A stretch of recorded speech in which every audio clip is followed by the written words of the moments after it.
ওকে, এবার আমরা আমাদের বইয়ের অ্যান্ড সিরিয়াল থেকে শুরু করছি। লোক, প্রথম ওয়ার্ডটি হচ্ছে নার্সিসিজম।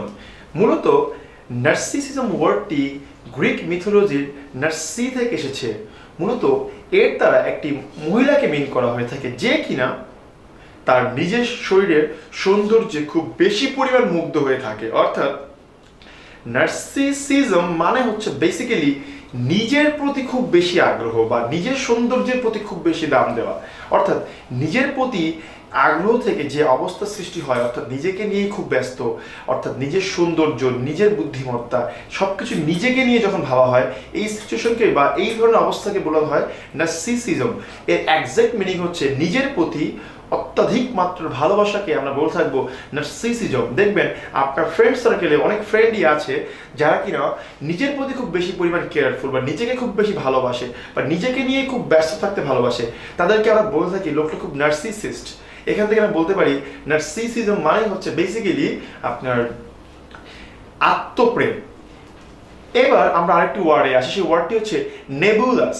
লুক, নেবুলাস ওয়ার্ডটি মূলত এসেছে নেবুলা এই ওয়ার্ড থেকে। নেবুলা মানে হচ্ছে যারা সায়েন্স নিয়ে পড়েন তারা খুব সহজেই জানবেন, এর মানে হচ্ছে নিহারিকা। নিহারিকা শব্দের অর্থ হচ্ছে মূলত ইংলিশের নেবুলা। তো নিহারিকা কেমন হয়ে থাকে? এটা সাধারণত গ্যাসের সৃষ্টি হয়ে থাকে। এই যে গ্যাস থেকে সৃষ্টি হচ্ছে, যদি কোনো একটা প্লেসে খুব বেশি পরিমাণ গ্যাস থাকে সেক্ষেত্রে কি হবে? অতিরিক্ত গ্যাস থাকলে সেই জায়গাতে একটা ধোঁয়াপূর্ণ পরিবেশ সৃষ্টি হবে এবং আপনি জিনিসগুলোকে, আপনার চোখের সামনে জিনিস খুব সহজে দেখতে পারবেন না। আপনি একটু ঘোলাটে অবস্থায় দেখতে পাবেন সবকিছুকে। এই যে ঘোলাটে অবস্থা বা ধোঁয়াপূর্ণ অবস্থা, মূলত এটাকে বলা হয়ে থাকে নেবুলাস। অর্থাৎ নেবুলাস মানে হচ্ছে আপনার কুয়াশাপূর্ণ বা ধোঁয়াপূর্ণ বা অস্বচ্ছ বা স্পষ্ট এমন কোনো কিছু। এবার আমরা আসি আরেকটি ওয়ার্ড অ্যান্ড দিয়ে, সেটি হচ্ছে নিফারিয়াস। লুক, নিফারিয়াস ওয়ার্ডটি আপনি যদি শিখতে চান, আমার সাজেশন হচ্ছে এর সাথে আপনি অনেকগুলা ওয়ার্ডকে মনে রাখতে পারেন।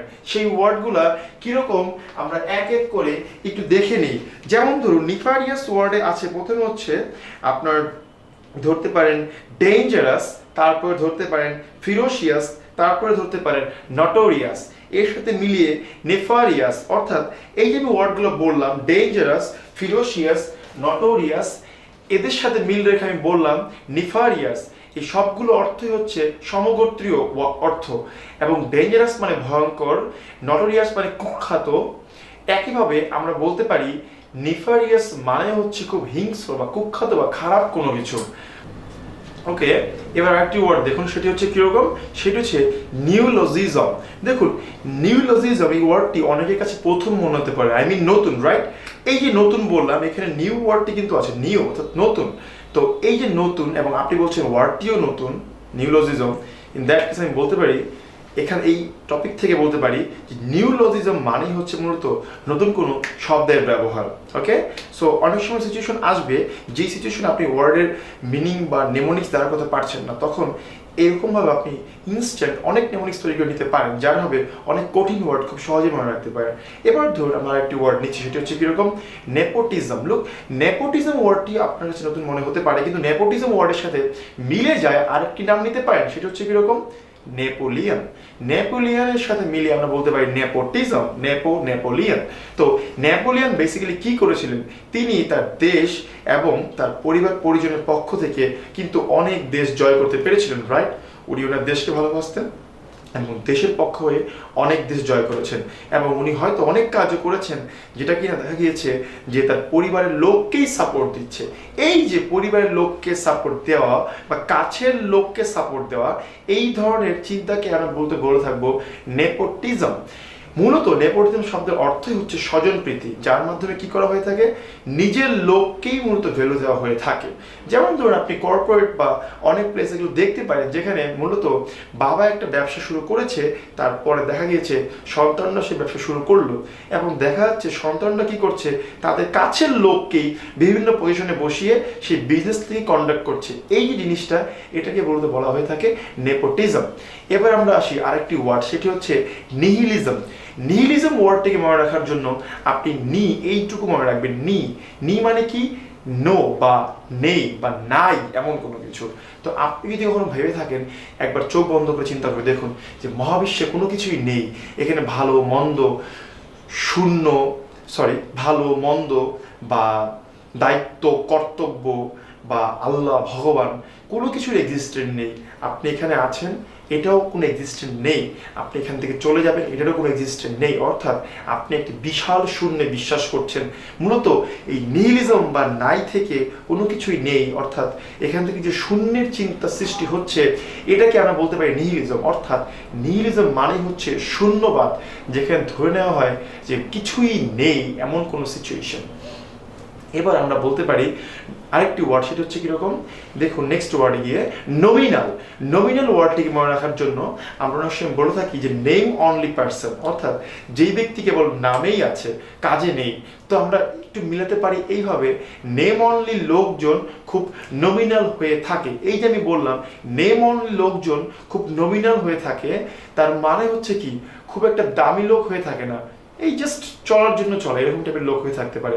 এই নমিনাল মানে হচ্ছে একটা এরকম খুব কম, বেশি না এমন কোনো কিছু। মূলত এই কথাটাকে আমরা ডেইলি অনেক কথা ইউজ করে থাকি যে নমিনাল লেভেল অফ পেশেন্স তোমার নেই, অর্থাৎ খুব সবচেয়ে কম যে ধৈর্য সেটিও তোমার নেই, বা নামমাত্র ধৈর্য তোমার নেই।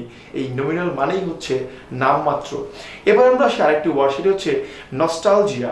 লুক, নস্টালজিয়া এই ওয়ার্ডটিকে আপনি ভাঙতে পারেন খুব সুন্দর করে, no tragic, no tragic, nostalgia. Nostalgia এই ওয়ার্ডটি থেকে আমরা আরেকটি ওয়ার্ড আনতে পারি, সেটা হচ্ছে নস্টালজিক। নস্টালজিক থেকে আমরা বলতে পারি নো ট্রাজিক। তো মানুষ যখন এই নো ট্রাজিক এই জিনিসটা চলে আসে আমাদের সামনে, তখন আমরা কোন জিনিসটা চাই? আপনার অতীতে অনেক কিছু ঘটেছে যা হয়তো আপনি চান না আর রিমেম্বার করতে। আপনি কেবল কি চাচ্ছেন? ভালো জিনিসটিকে রিমেম্বার করতে। এই যে আমি বললাম, আপনি কেবল ভালো জিনিসটিকে রিমেম্বার করতে চান। অর্থাৎ যখন আপনি অতীতকে রোমন্থন করেন বা মনে করেন, তখন আপনি অবশ্যই চান কেবলমাত্র ভালো জিনিসগুলোকে চিন্তা করতে, কোনো ট্রাজিক জিনিসকে চিন্তা করতে না। এই যে আপনি কোনো ট্রাজিক জিনিসকে চিন্তা করছেন না এবং ভালো জিনিসগুলো রিমেম্বার করছেন, এবং সেই ক্ষেত্রে আপনি আবেগপ্রবণ হচ্ছেন। দেখবেন অনেক লোক থাকে অতীতের কোনো খুব সুন্দর ঘটনা স্মরণ করার সঙ্গে সঙ্গে সে খুব আবেগপ্রবণ হয়ে যায়। এই সিচুয়েশনটিকে মূলত বলা হয় নস্টালজিয়া, অর্থাৎ অতীত কোনো স্মৃতি রোমন্থন করে যে আবেগপ্রবণ হওয়ার অবস্থা, এটিকে আমরা নস্টালজিয়া বলে থাকি। এবার আসি আমরা আরেকটি ওয়ার্ডে, সেটি হচ্ছে নটোরিয়াস। আমি কিছুক্ষণ আগে একটি ওয়ার্ড পড়েছিলাম, সেটি হচ্ছে নিফারিয়াস। দেখুন, নিফারিয়াস ওয়ার্ডটি পড়ার সময় বলেছিলাম যে নটোরিয়াস, ডেঞ্জারাস, ফিরোশিয়াস, নটোরিয়াস এই ওয়ার্ডগুলোর সাথে মিলিয়ে নেফারিয়াস। সেখানে আমি বলেছিলাম যে নটোরিয়াস মানে হচ্ছে কুখ্যাত। মূলত আবার বলে দিচ্ছি, এই নটোরিয়াস ওয়ার্ডটি শেখার জন্য সেটি হচ্ছে ডেঞ্জারাস, ফিরোশিয়াস, নটোরিয়াস, নেফারিয়াস, এই সবগুলো ওয়ার্ডই হচ্ছে এক টাইপের মিনিং করা হয়ে থাকে। তবে একটু ডিফারেন্স আছে, যেমন ধরুন ডিফারেন্স বলতে গেলে কীরকম হতে পারে? ডেঞ্জারাস মানে বিপজ্জনক, ফেরোশিয়াস মানে হিংসাত্মক, নটোরিয়াস মানে কুখ্যাত, নেফারিয়াস মানে খুব বেশি মাত্রায় কুখ্যাত। ওকে।